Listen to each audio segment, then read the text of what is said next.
At the very beginning of everything, before time, before gods, before meaning, there was only water. An endless, formless ocean of chaos, swirling in infinite silence. From this boundless abyss emerged two primordial beings, Apsu, the fresh water, and Tiamat, the salt. They were not gods in any traditional sense. They had no temples, no prayers, no worshippers. They simply were timeless, eternal, and element. Together, their mingling gave birth to the first generation of divine beings, young gods who brought with them the noise of creation, movement, light, order, and ambition. But this very spark of new life disrupted the deep, still equilibrium the old ones had maintained. Apsu, intolerant of this cosmic noise, planned to eliminate the younger gods to preserve the ancient peace. Yet before he could act, he was slain by the trickster god Ea, also known as Enki, who had discovered his intention. The slaying of Apsu shattered the primeval balance and changed Tiamat forever. What had once been a nurturing mother, a womb of life and divine origin, was now consumed by unfathomable grief. But grief gave way to something even more dangerous: fury. Tiamat, enraged by her consort's murder and the irreverence of the new gods, underwent a transformation unlike any other. She became something terrifying, an embodiment of pure, unrelenting chaos. No longer a drifting ocean goddess, she reformed herself into a monstrous dragon of cosmic proportions. Her scales were made of night, her eyes blazed with ancient wrath, and her wings could darken the sun. Yet even that was not enough. Tiamat conjured an army to aid her, grotesque monsters of unimaginable form, lion-headed serpents, scorpion warriors, bullmen, chaos beasts, stitched from nightmare logic, each crafted not merely to kill, but to dissolve the boundaries of reality itself. At their head, she placed Kingu, her new consort and commander, to whom she entrusted the Tablets of Destiny, mythical artifacts that granted absolute control over the cosmos. With these in hand, Kingu stood as her instrument of vengeance, and the old order of existence trembled. Tiamat's story, though soaked in destruction, is not that of a villain. She is chaos personified, but not without reason. She is the fury of a creator betrayed, the grief of a lover shattered, the raw instinct of a mother scorned. Her war against the younger gods was not simply violence for its own sake. It was a demand for cosmic justice, a scream against betrayal, and a desperate act to reclaim a dying world that no longer made space for her kind. Yet the gods, fearing total annihilation, turned to one among them, Marduk, god of storms and order. Young and ambitious, he offered to face Tiamat on one condition. If he won, he would be crowned supreme ruler of the divine realm. The gods agreed, and Marduk prepared for battle, armed with enchanted weapons, a bow, a net, a divine mace, and the four winds themselves. He set out to confront the mother of chaos. The clash between Marduk and Tiamat was not merely a battle, it was a cataclysm. The very fabric of the cosmos trembled. Tiamat rose in her draconic glory, breathing venomous fire, her monstrous spawn filling the void with terror.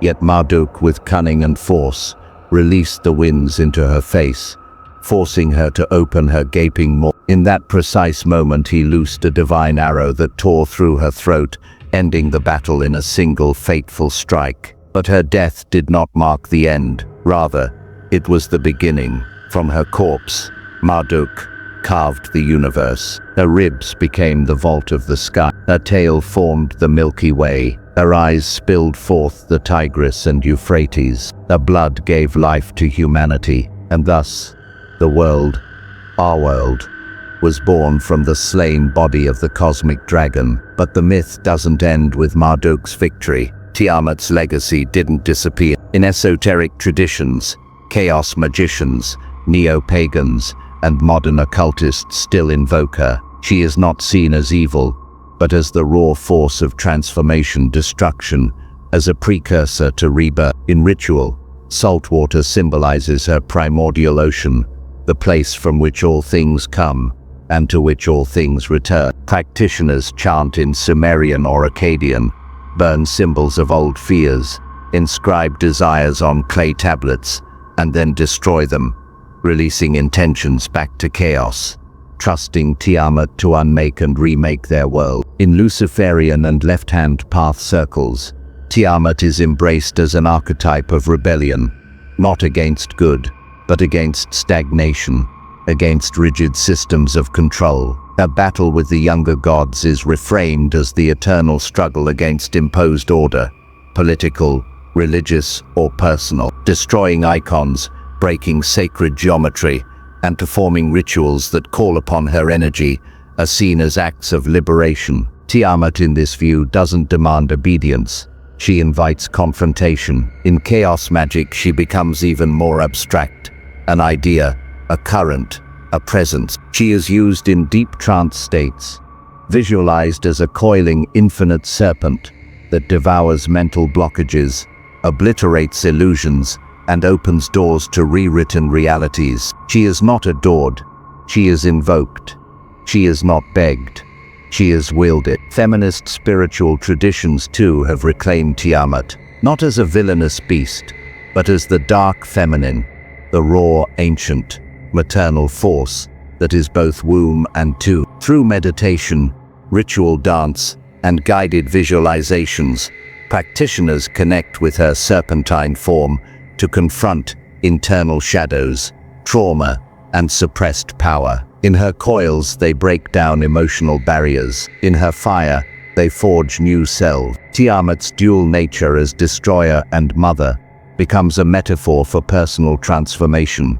You must face your own chaos to birth something new.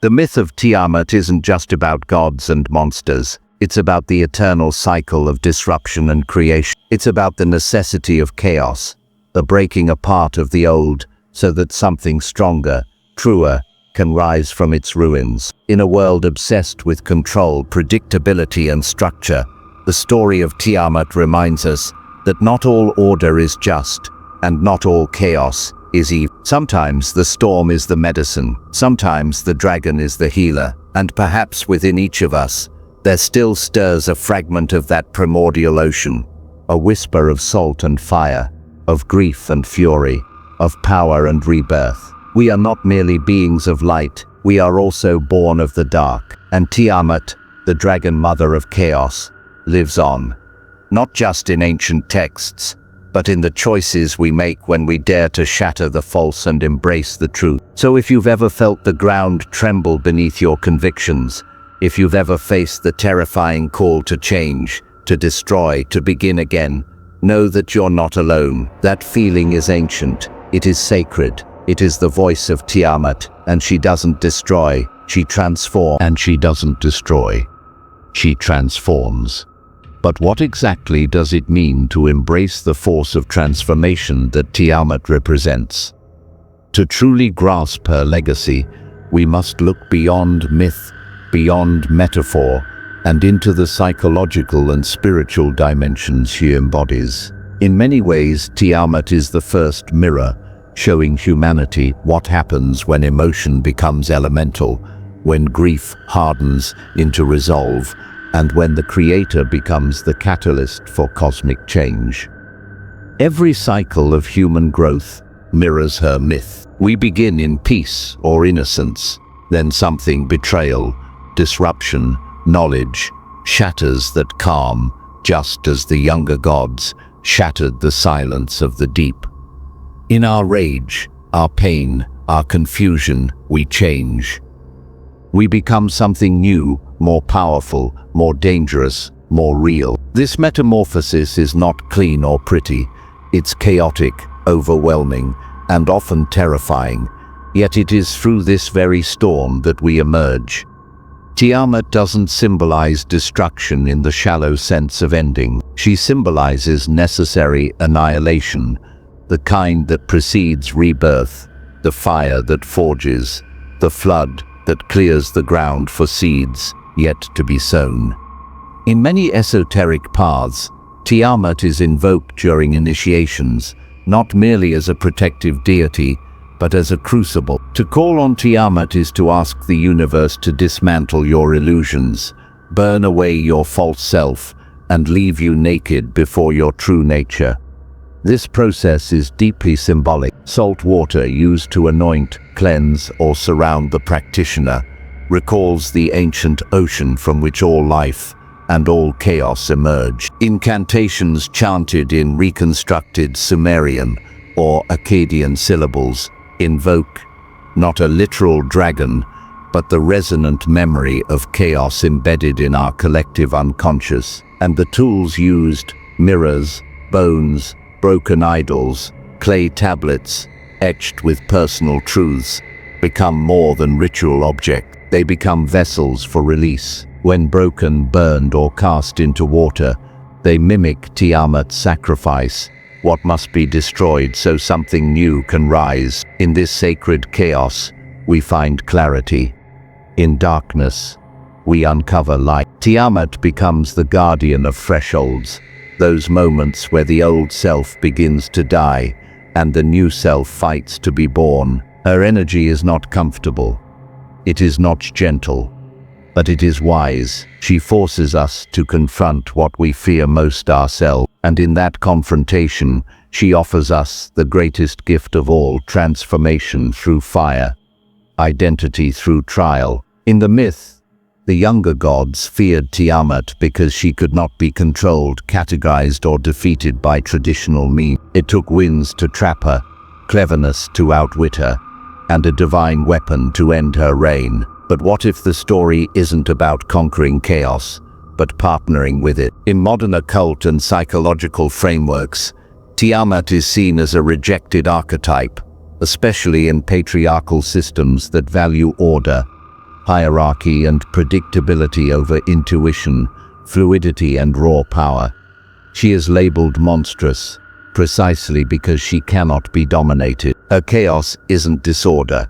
It's the primordial potential that resists compression into neat categories. This is why so many spiritual paths are reclaiming her, not as an enemy but as an ally. In Jungian psychology, Tiamat can be understood as the shadow aspect of the feminine psyche, an energy both nurturing and destructive, creative and wild. To repress is to deny half of what it means to be human. To integrate her is to become whole. Ceremonies invoking her are often centered on shadow work, the process of bringing unconscious trauma, rage, shame, or suppressed instincts into the light. Tiamat does not speak softly.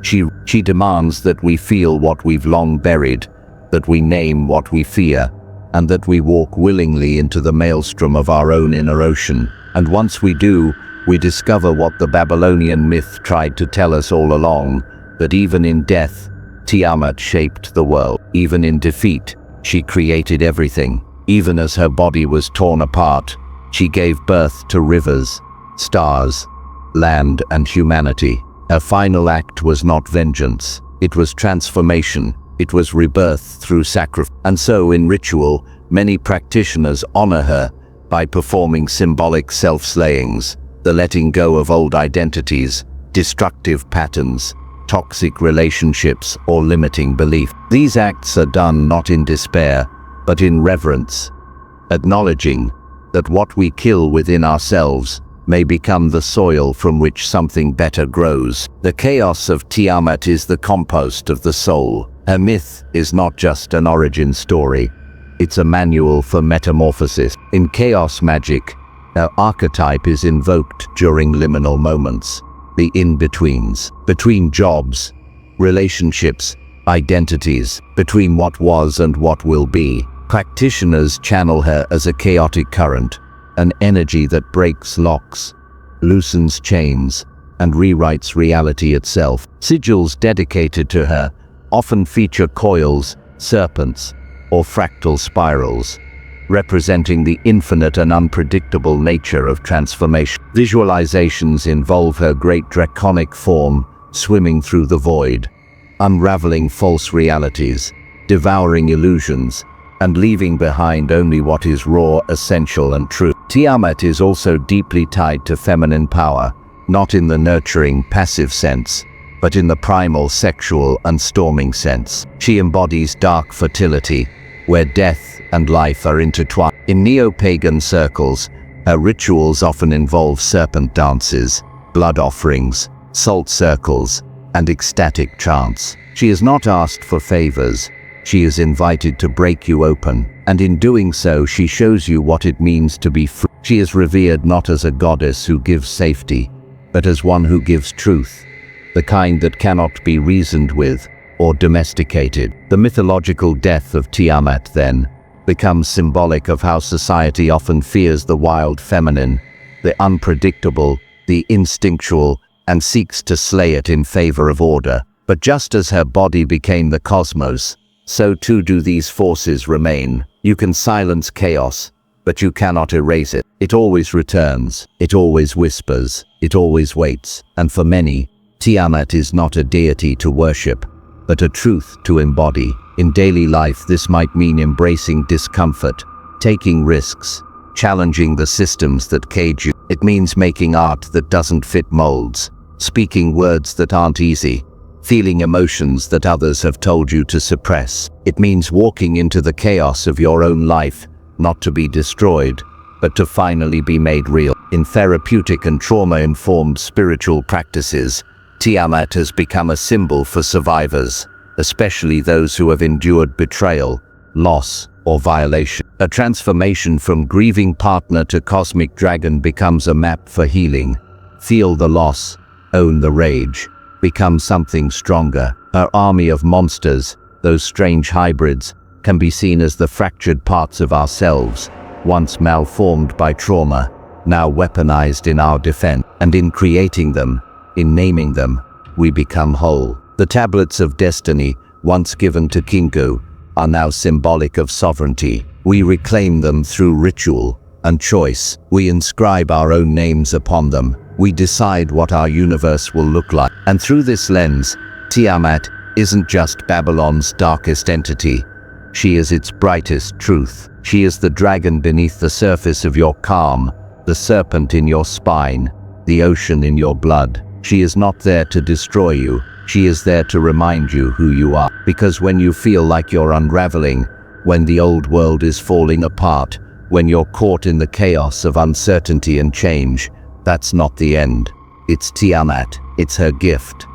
It's your beginning. And when you finally stop resisting, when you let the chaos in, you begin to shape something real. Not just a life, but a cosmos. Not just an identity, but a destiny. So the next time you face change, pain, destruction, or death, do not run, do not plead, stand tall, look into the storm, and know that within it, the dragon waits. Her eyes burn with the light of stars yet to be born. Her breath carries the winds that will shape your future. Her coils are not your prison, they are your path. And as you walk that path, trembling and transformed, remember, Tiamat does not destroy, she remakes. And so will you, because deep within your bones, older than your name, louder than your fear, is the truth that you were never just human. You are a child of chaos, a descendant of dragons, a spark of the storm, and in your rebirth,